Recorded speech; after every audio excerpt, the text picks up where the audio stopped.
ഈശോമിശിഹായ്ക്ക് സ്തുതിയായിരിക്കട്ടെ. ഇപ്പോഴെപ്പോഴും സ്തുതിയായിരിക്കട്ടെ. എപ്പോഴും സ്തുതിയായിരിക്കട്ടെ. ഞാൻ ഫാദർ പുലിക്കോട്ടിൽ.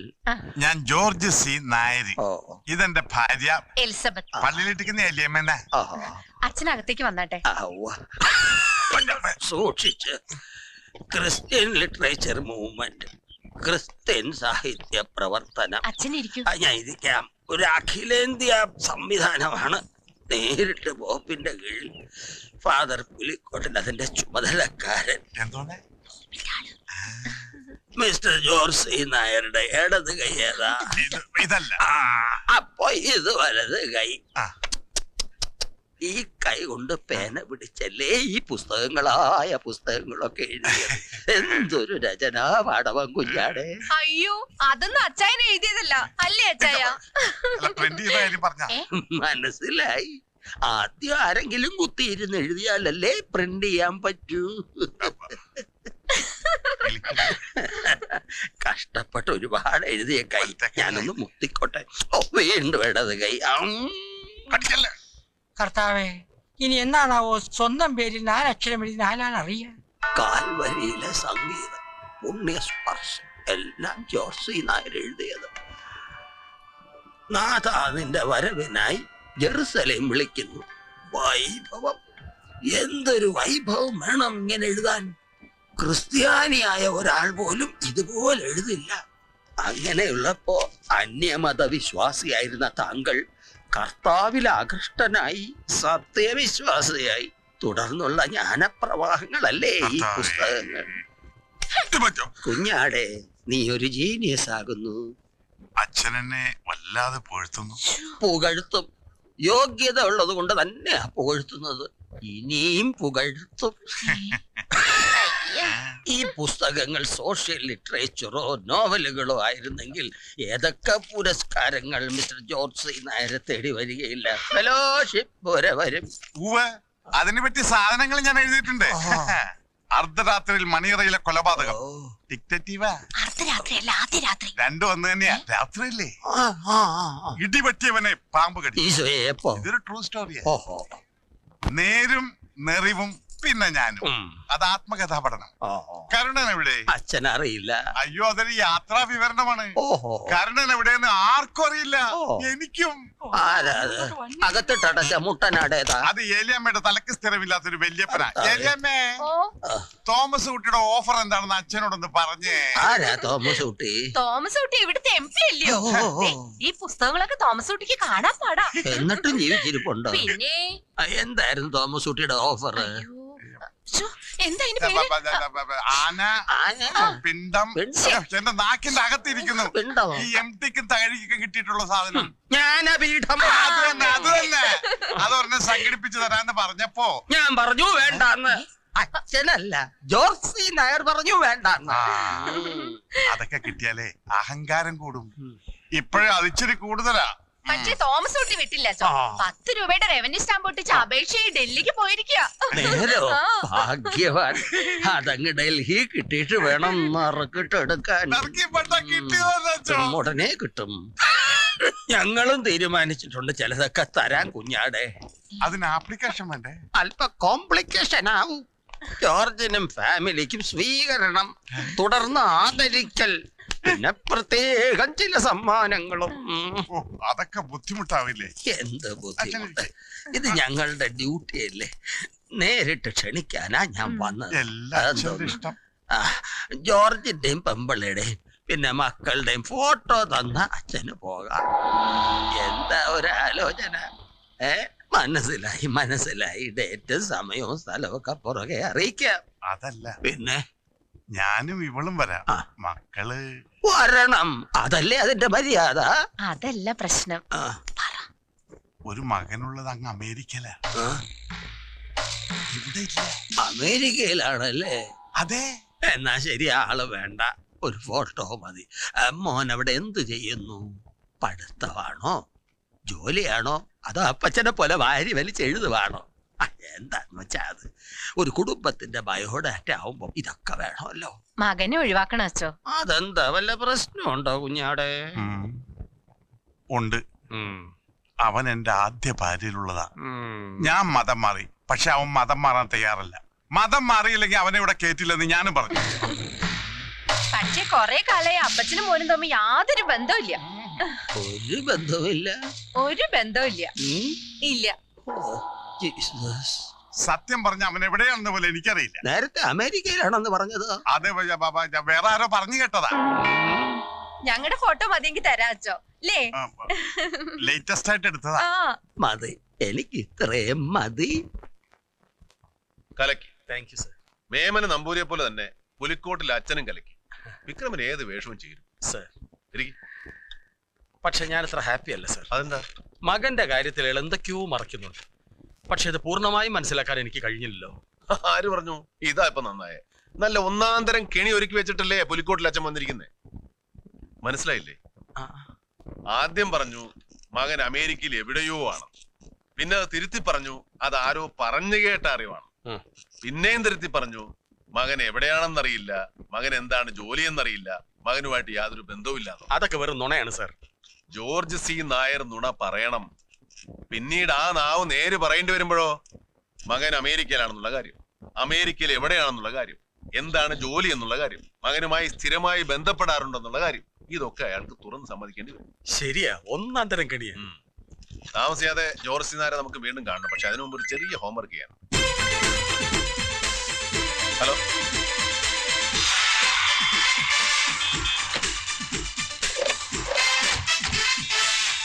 നമസ്കാരം. പ്രൊപ്പറേറ്റർ അല്ലേ? അതെ. George C Nair? അതെ. അല്പം പ്രൈവറ്റ് ആയിട്ട് സംസാരിക്കാനുണ്ട്. KSRTC അല്ലേ? ടെൻഡർ കൊട്ടേഷൻ എല്ലാം നമുക്ക് പറയാം. ആ, മുകളിലേക്ക് ഇരിക്കാം.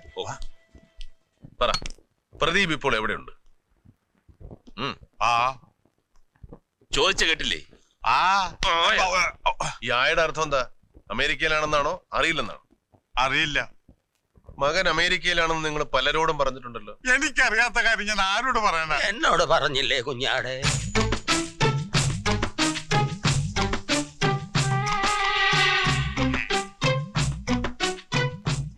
ഇതെവിടെ നിന്ന് വന്ന ഈ ശബ്ദം? എവിടെയോ കേട്ടത് പോലുണ്ടല്ലോ. സാറ് വല്ലതും കേട്ടോ? ഇല്ലല്ലോ, തോന്നിയതായിരിക്കും. കുഞ്ഞാടേ കുഞ്ഞാടേന്ന് ഞാൻ കേട്ടതല്ലേ? അതൊക്കെ ചിലപ്പോ കേൾക്കും, ഞാനും കേട്ടിട്ടുണ്ട്. ഈ പ്ലാമറ്റം സെയിന്റ് ജോസഫ് ചർച്ച് എന്ന് പറയുന്നത് സാററിയോ? പള്ളി എന്റെ ഇടവകയാ. എന്നെ മാമോദീസ മുക്കിയത് അവിടെയാ. എന്നാലും ആ ശബ്ദം കുഞ്ഞാടേ. മകന്റെ മാമോദീസ അവിടെ അല്ലായിരുന്നു? അതെ. നിങ്ങൾ ആരുടെ മാമോദീസക്കാരെ ചോദിച്ചത്? Benjamin C Nair. മകന്റെ പേരിപ്പോ അതല്ലേ? ആ പള്ളിയിലെ വികാരിയച്ഛനെ കണ്ടിട്ടാ ഞങ്ങൾ വരുന്നത്. ഏകദേശം 4 വർഷം മുമ്പ് നിങ്ങളുടെ മകന്റെ മാമോദിസ അവിടെ വെച്ച് നടന്നു. മാറ്റപ്പേര് ബെഞ്ചമിൻ, പിന്നെ നിങ്ങളുടെ നായരും കൂടെ ചേർത്ത് ബെഞ്ചമിൻ സി നായർ.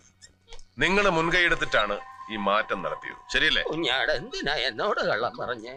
ഞാൻ മതം മാറി, അവൻ മതം മാറാൻ കൂട്ടാക്കിയില്ല. അതുകൊണ്ട് അവനുമായി യാതൊരു ബന്ധവും ഇല്ല എന്നല്ലേ താനും പെണ്ണുപിള്ള എന്നോട് പറഞ്ഞ. കുഞ്ഞാടേ, കള്ളപ്പാതിരി, കുഞ്ഞാടേ, നീ എനിക്ക് പണി തരാൻ വന്നതാ.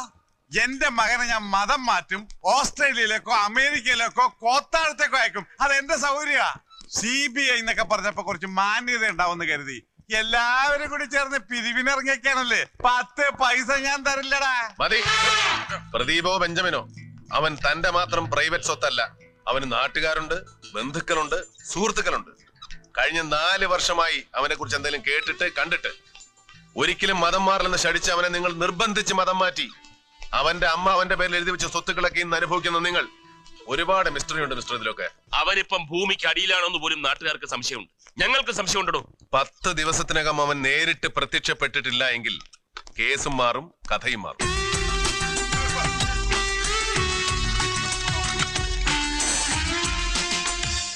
പൂജപ്പുര സെൻട്രൽ ജയിലിന്റെ അകം കണ്ടിട്ടുണ്ടോ? കണ്ടിട്ടുണ്ട്. എങ്ങനെ കണ്ടു? ന്യൂഡൽഹി സിനിമയില്. എങ്കിൽ ഇനി നേരിട്ട് കാണേണ്ടി വരും, കിടക്കേണ്ടിയും വരും. അത് സംഭവിക്കാതിരിക്കണമെങ്കിൽ മകനെ എങ്ങനെ എക്സ്പോർട്ട് ചെയ്തോ അതുപോലെ ഇമ്പോർട്ട് ചെയ്തേക്ക്.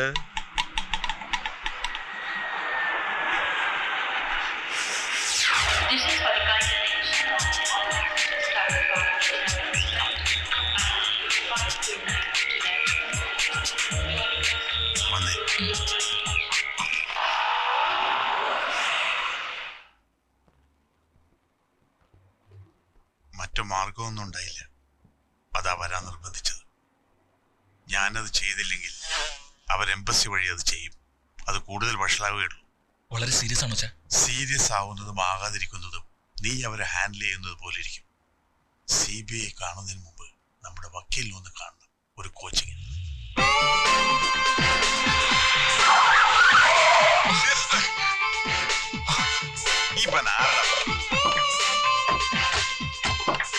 എന്ത് തോന്നിയ സാറേ കാണിക്കുന്നത്? ഇത്രയും നേരം മകൻ അപ്പൻ്റെ കൂടെ യാത്ര ചെയ്തില്ലേ? ഇനിയുള്ള യാത്ര ഞങ്ങളോടൊപ്പം. കോച്ചിങ്ങും വാഷിങ്ങും കഴിഞ്ഞ് ഞങ്ങളുടെ കിട്ടിയിട്ട് കാര്യമില്ല. കിട്ടുമ്പോ ഫ്രഷ് ആയിട്ട് കിട്ടണം. ദാ ഇതുപോലെ. ഈശോമിശിഹായ്ക്ക് സ്തുതിയായിരിക്കട്ടെ. ജോർസി നായരെ, ഇവനെ ഞങ്ങള് സ്വർഗത്തിലേക്ക് കൊണ്ടുപോവാ.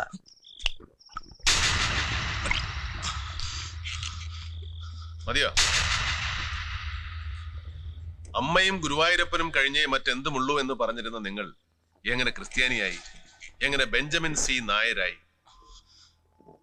ആരോടും പറയാതെ അമേരിക്കക്ക് രക്ഷപ്പെട്ടത് എന്തിന്? അതിനെ കുറിച്ച് ചോദിച്ചപ്പോ ജോർസി നായരെന്തിനാ പല നുണകളും പറഞ്ഞത്? മൈഥിലി മരിച്ച ദിവസം നിങ്ങളുടെ മൊബൈലിൽ നിന്നും ആ കുട്ടിയുടെ മൊബൈലിലേക്ക് നിങ്ങൾ പല പ്രാവശ്യം വിളിച്ചു. അതെന്തിനായിരുന്നു മിസ്റ്റർ ബെഞ്ചമിൻ സി നായർ? ചോദ്യങ്ങളൊക്കെ വളരെ ഡിസ്റ്റർബിംഗ് ആണല്ലേ? താൻ അന്ന് രാത്രി അണിമംഗലത്ത് പോയില്ലേ? താൻ മൈഥിലിയെ കണ്ടില്ലേ? ഇല്ല. പോയിരുന്നു, പക്ഷേ മൈഥിലിയെ കണ്ടില്ല. അതെന്താ? പല പ്രാവശ്യം ഞാൻ മൈഥിലി വിളിച്ചപ്പോഴും അവള് വരണ്ടെന്ന് പറഞ്ഞു. എന്നിട്ട് ഞാൻ അവിടെ പോയി. അത് തെറ്റായിപ്പോയി സാർ, വലിയ തെറ്റായിപ്പോയി. ചേട്ടാ, ഈ അണിമംഗലം വീട് എവിടെയാണ്? താനാരാ? ഈ അസമയത്ത് അവിടെ ആരെ കാണാനാ? എന്റെ ഒരു ഫ്രണ്ടിനെ കാണാൻ വേണ്ടി. അവിടെ ആരാ തന്റെ ഫ്രണ്ട്? എന്റെ ഇപ്പൊ കോളേജ് പഠിക്കുന്ന ഒരു കുട്ടിയാ. തന്റെ പ്രായത്തിലുള്ള ആൺകുട്ടികൾ അവിടെ ഇല്ലല്ലോ. പെൺകുട്ടിയാ, മൈഥിലി. പെൺകുട്ടിയോ? വേഗം സ്ഥലം വിട്ടോ. അർദ്ധരാത്രിയിലാണോ പെൺകുട്ടിയെ കാണാൻ വരുന്നത്? ഒന്നും പറയണ്ട, വേഗം തിരിച്ചു പോയിക്കോ. ഇല്ലെങ്കിൽ ഞാനിപ്പോ ആളെ വിളിച്ചു കൂട്ടും. പിന്നെ പോകുന്നതേ ആംബുലൻസിലായിരിക്കും. വിട്ടോ. നിങ്ങളിപ്പോ പറഞ്ഞാൽ എന്താ ഇത്രയും വലിയ തെറ്റ്? മൈഥിലിയെ കാണാൻ ചെന്നു, കണ്ടില്ല, മടങ്ങി. What is wrong in it? തെറ്റ് സംഭവിച്ചത് അതിനുശേഷമാണ്. മൈഥിലിയെ കാണാൻ കഴിയാതെ ഞാൻ തിരിച്ച് ഹോസ്റ്റലിലെത്തി. അവിടെ എന്റെ ഫ്രണ്ട്സിനോട് വലിയൊരു നുണ ഞാൻ പറഞ്ഞു. രാത്രി മുഴുവൻ മൈഥിലിയോടൊപ്പമായിരുന്നു. പല നുണകളും ചേർത്ത് വളരെ കൺവിൻസിംഗ് ആയി പറഞ്ഞപ്പോ അവരത് വിശ്വസിച്ചു. പിന്നെയാ മൈഥിലി എവിടെയോ വീണു മരിച്ചു എന്നുള്ള ഫോൺ വന്നത്. വെറുമൊരു തമാശയായിട്ട് ഞാൻ കൂട്ടുകാരോട് പറഞ്ഞത് അവർ മറ്റൊരു തരത്തിൽ വ്യാഖ്യാനിച്ചു. ഞാൻ മൈഥിലിയോട് മിസ്ബിഹേവ് ചെയ്തു. അവൾ രക്ഷപ്പെട്ട് ഓടുമ്പോഴാണ് അപകടം സംഭവിച്ചതെന്നൊക്കെ. ആദ്യം അത്ര സീരിയസ് അല്ലാതെ പറഞ്ഞു തുടങ്ങിയത് ക്രമേണ അവർ സീരിയസ് ആക്കി. അവസാനം ബ്ലാക്ക്മെയിൽ ചെയ്തു തുടങ്ങിയപ്പോൾ ഞാൻ ആകെ ഭയന്നു. പിന്നീട് അടുത്ത് പരിചയമുള്ള ഒരു വക്കീലിനെ കണ്ട് വിവരങ്ങൾ മുഴുവനും പറഞ്ഞു. നടന്ന സംഭവങ്ങൾ തന്നെ സംശയിക്കാൻ മാത്രമല്ല, തന്നെ കൊലക്കേസിൽ പ്രതിയാക്കാനും ധാരാളം മതി എന്ന് വക്കീൽ പറഞ്ഞു. പണവും നല്ല സ്വാധീനവുമുള്ള ഒരാളുടെ സപ്പോർട്ടാണ് തനിക്കിപ്പോൾ അത്യാവശ്യമെന്ന് പറഞ്ഞപ്പോ താൻ അച്ഛനുമായിട്ട് കോംപ്രമൈസിന് തയ്യാറായി. അതെ സാർ. അങ്ങനെ താൻ ബെഞ്ചമിൻ സി നായരായി. ഒരു ചോദ്യത്തിനൂടെ മറുപടി പറഞ്ഞേ മതിയാവും. മൈഥിലി നിങ്ങൾക്ക് വെറും ഒരു സുഹൃത്ത് മാത്രമായിരുന്നില്ല. She was your lover. പിന്നെന്തുകൊണ്ട് മൈഥിലി മരിച്ചെന്നറിഞ്ഞിട്ട് സ്ഥലത്തുണ്ടായിട്ട് നിങ്ങൾ പോയില്ല? ഭയന്നിട്ട സാർ. എന്തിനു ഭയപ്പെടണം? ആരെ ഭയപ്പെടണം? നിങ്ങൾ ഈ പറഞ്ഞതെല്ലാം നുണയാണ്. നിങ്ങളൊരു വഴിപോക്കനെയും കണ്ടിട്ടില്ല, മടങ്ങി പോന്നിട്ടുമില്ല. കുറ്റബോധം കൊണ്ടാണ് നിങ്ങൾ മരിച്ചപ്പോ പോകാതിരുന്നത്. നിങ്ങളുടെ കൂട്ടുകാർ നിങ്ങളോട് പറഞ്ഞതുപോലെ നിങ്ങൾ മൈഥിലിയോട് മിസ്ബിഹേവ് ചെയ്തു. അതിൽ നിന്ന് ഓടി രക്ഷപ്പെടാൻ ശ്രമിക്കുന്നതിനിടയിൽ അപകടം സംഭവിച്ചു. അതാണ് മരണ കാരണമെങ്കിൽ അതല്ലാന്ന് സ്ഥാപിക്കാൻ നിങ്ങളുടെ ഭാഗത്ത് എന്തെങ്കിലും തെളിവുകളുണ്ടോ, കാരണങ്ങളുണ്ടോ? Come on tell. കുഞ്ഞാടിനും ചെമ്മരിയാടിനും ഒരുമിച്ചിരുന്നെണ്ണാം കമ്പി. പ്രദീപിന്റെ മൊഴി നമുക്കൊന്നുകൂടെ അനലൈസ് ചെയ്യാം. വിക്രത്തിന്റെ നാട് എവിടെയാ? പൊൻകുന്നം. ടൗണിൽ നിന്ന് 6 കിലോമീറ്റർ ഉള്ളിലാ. ഒരു നാട്ടിൻപുറം. അതെ സാർ. അവിടെ ഇതുപോലെ ഒരു ദിവസം രാത്രി അസമയത്ത് പ്രദീപിനെ പോലെ ഒരാളെ കാണാനിടയായി. മറുപടി തൃപ്തികരമല്ലാത്തതിനാൽ വിക്രം അയാളെ വിരട്ടിവിടുന്നു. അടുത്ത ദിവസം രാത്രി കണ്ടയാൾ അന്വേഷിച്ചു വന്ന വീട്ടിലെ പെൺകുട്ടി സംശയാസ്പദമായ രീതിയിൽ മരണപ്പെട്ടതായി അറിയുന്നു. ഈ സാഹചര്യത്തിൽ വിക്രം എന്ത് ചെയ്യും?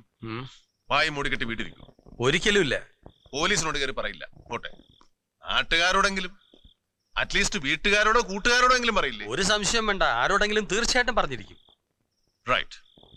പിന്നെ എന്തുകൊണ്ട് പ്രദീപ് കണ്ട നാട്ടുകാരൻ ഇത് ആരോടും പറഞ്ഞില്ല? അണിമംഗലത്താകെ പോലീസ് പഞ്ചായത്ത് നടത്തി. പിന്നെ ഈ അടുത്ത കാലത്ത് ചാക്കോയും വിശദമായിട്ട് അന്വേഷിച്ചു. ശരിയാ, ഒരുപാട് നുണക്കഥകൾ കേട്ടു, പക്ഷെ ഇങ്ങനെ ഒരു കഥ മാത്രം കേട്ടില്ല. എന്തുകൊണ്ട് കേട്ടില്ല? എന്തുകൊണ്ട് പ്രദീപ് കണ്ട നാട്ടുകാരൻ സൈലന്റ് ആയി? പ്രദീപ് പറഞ്ഞ കഥ വിശ്വസിക്കാമോ? ഇനി രണ്ടുപേരും ചായ കുടിക്കും. Thank you sir. വെറും സംശയമേ ഉള്ളൂ. പ്രദീപ് എന്ന് കണ്ടവനാണ് യഥാർത്ഥ കുറ്റവാളിയെങ്കിൽ അവനും ഉണ്ടാതിരിക്കാമല്ലോ. പോസിബിൾ. പക്ഷേ ആ നാട്ടുകാരൻ ആര്? അണിമംഗലത്ത് ആദ്യമായിട്ട് വരുന്ന മൈഥിലിയും ആ നാട്ടുകാരനും തമ്മിൽ എന്ത് ബന്ധം? കൂടാതെ മൈഥിലിയുടെ അച്ഛനമ്മമാരെ വിരട്ടാൻ ഗുണ്ടകളെ അയച്ചതാര്? ഈ കേസിൽ വളരെ പ്രധാനപ്പെട്ട ഘടകമാണ് ആ ഗുണ്ടകൾ. Because they are directly involve. Oh, അങ്ങനെ ഒരു കുരുക്കം ഉണ്ടല്ലോ ഇതില്. സർ, ഈ പറഞ്ഞതൊന്നും തമ്മിൽ ഒരു ബന്ധവുമില്ലല്ലോ. ബന്ധമുണ്ടല്ലോ. എല്ലാം നേർവരയിൽ എത്തുമ്പോ നേരും നേർവരയിലെത്തും. അതുവരെ കൺഫ്യൂഷൻ തന്നെ. Hello, good morning sir. എൻ്റെ പേര് ധനപാലൻ, DYSP. അതെ സർ, പഴയ അണിമംഗലം കേസ്. സാറിനെല്ലാം മനപ്പാടമാണല്ലോ. എനിക്ക് സാറിനെ ഒന്ന് നേരിട്ട് കാണണം. അണിമംഗലത്തെ അന്വേഷണം കൊണ്ടുണ്ടായ ഏക ഗുണം ഞാനൊരു ദൈവവിശ്വാസിയായി എന്നുള്ളതാണ്. അതുകൊണ്ടാണോ മിസ്റ്റർ ധനപാലൻ അന്ന് കേസ് അന്വേഷണം വേണ്ടെന്ന് വെച്ചത്? അയ്യോ അല്ല, അന്ന് അന്വേഷിച്ചിട്ട് കാര്യമില്ല എന്ന് തോന്നി വിട്ടു. സർ, ഇനി വന്ന കാര്യം പറയാം. ഒരു ഇൻഫർമേഷൻ തരാണ്ടായിരുന്നു. അർദ്ധരാത്രിയിൽ കൊട പിടിക്കുന്ന ഒരു പണച്ചാക്ക് അണിമംഗലം ഗ്രാമത്തിലുണ്ട്.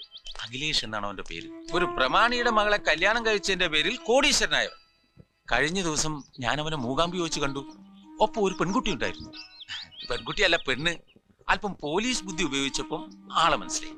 അവൾ അണിമംഗലം തറവാട്ടിലെയാ. പേര് മായ. ഈ ഇൻഫർമേഷൻ കൊണ്ട് അന്വേഷിച്ചുകൊണ്ടിരിക്കുന്ന കേസിന് എന്തെങ്കിലും പ്രയോജനം ഉണ്ടെങ്കിൽ ഉപയോഗിക്കാം. നല്ല ഒന്നാം തരം ചായ, നല്ല കടുപ്പം. സാറിന്റെ കൈപ്പുണ്യായിരിക്കും. അതൊന്നുമല്ല, പൊടിയുടെ ഗുണം. അപ്പൊ വരട്ടെ സർ, പരിചയപ്പെട്ടിൽ സന്തോഷം. Thank you for the information. കോളേജിൽ പഠിക്കുന്ന കാലത്ത് മായയും ഈ അഖിലേഷും തമ്മിൽ ലോക്യത്തിലായിരുന്നു. പക്ഷെ രണ്ടും രണ്ട് ജാതി ആയതുകൊണ്ട് മറ്റേ ജാതിയല്ല, ജാതിക്ക. ഇയാൾക്ക് സമുദായം എന്ന് പറഞ്ഞൂടെ? ജാതിക്കയോ? അതൊക്കെ ഞാൻ പിന്നെ പറയാം. ഞാൻ പറഞ്ഞോട്ടെ. ഓ, രണ്ടും രണ്ട് സമുദായമായതുകൊണ്ട് കല്യാണം നടന്നില്ല. പെണ്ണ് ബോംബെയിലുള്ള ഒരുത്തനെ കെട്ടി മുറുകും മുമ്പേ അഴുകിയോ? ബാക്കി പറയൂ. ഈ അഖിലേഷൻ വലിയൊരു പണക്കാരന്റെ മോളെ കല്യാണവും കഴിച്ച്. അതൊക്കെ കുറെ ഞങ്ങൾക്ക് അറിയാം. ഇപ്പൊ അവര് തമ്മിൽ എങ്ങനെയാ, അതാ ഞങ്ങൾക്ക് അറിയേണ്ടത്. നന്നായിട്ടാ കഴിയണേ. വലിയ വീടും ഇഷ്ടം പോലെ കാറുകളും ബിസിനസ്സും. അതല്ലടോ കോപ്പേ, ഇവിടുത്തെ മായയും അഖിലേഷും തമ്മിൽ ഇപ്പൊ ബന്ധമുണ്ടോ, അതാ അറിയേണ്ടത്. ഇനി താനൊന്ന് പറഞ്ഞാട്ടെ.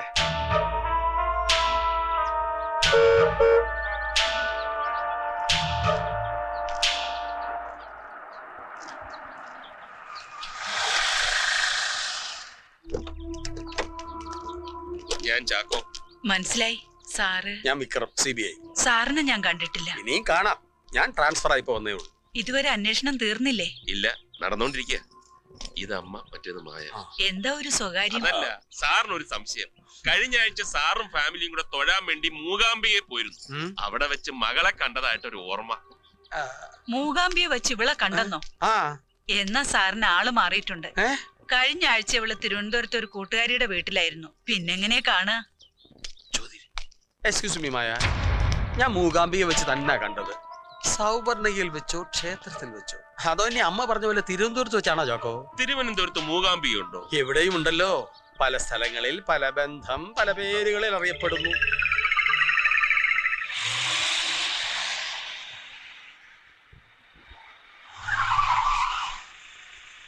Akhilesh auto finance, Akhilesh finance, Akhilesh exports. നല്ല പൂത്ത പലിശപ്പണം കാണും.